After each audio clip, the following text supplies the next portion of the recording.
থাইল্যান্ডে অনুষ্ঠিত সর্বশেষ মিস ইউনিভার্স প্রতিযোগিতাকে ঘিরে বর্ণবাদী বিতর্কে জড়িয়ে পড়েছেন ফিনল্যান্ডের প্রতিনিধি সারাহ জাফসে।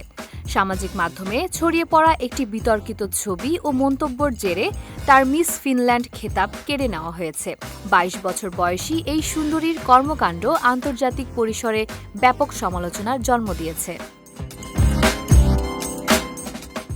বিতর্কের সূত্রপাত হয় সারার ইনস্টাগ্রামে প্রকাশিত একটি ছবি থেকে। ছবিতে তাকে চোখের কোণ টেনে ধরতে দেখা যায়, যা পূর্ব এশীয়দের প্রতি অবমাননাকর অঙ্গভঙ্গি হিসেবে পরিচিত। ওই ছবির ক্যাপশনে লেখা ছিল, এক চীনার সঙ্গে খাচ্ছি। মুহূর্তেই ছবিটি ভাইরাল হলে জাপান, দক্ষিণ কোরিয়া ও চীনে তীব্র ক্ষোভের সৃষ্টি হয়। ঘটনার পর ফিনল্যান্ডের মিস ইউনিভার্স কর্তৃপক্ষ দ্রুত সিদ্ধান্ত নিয়ে সারার মুকুট প্রত্যাহার করে নেয়।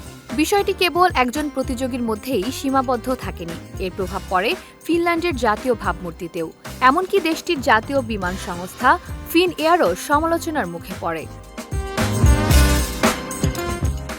এই ঘটনায় ফিনল্যান্ডের প্রধানমন্ত্রী পেত্তেরি অর্পো প্রকাশ্যে প্রতিক্রিয়া জানান। তিনি সারার আচরণকে কাণ্ডজ্ঞানহীন আখ্যা দিয়ে বলেন, এই ধরনের কর্মকাণ্ড দেশের ভাবমূর্তি ক্ষুণ্ণ করে।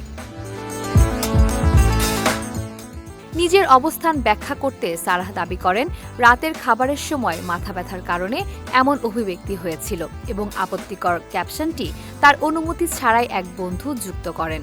ইনস্টাগ্রামে ক্ষমা চেয়ে তিনি বলেন, মানুষের প্রতি শ্রদ্ধা ও বৈচিত্র্যকে সম্মান করা তার কাছে গুরুত্বপূর্ণ।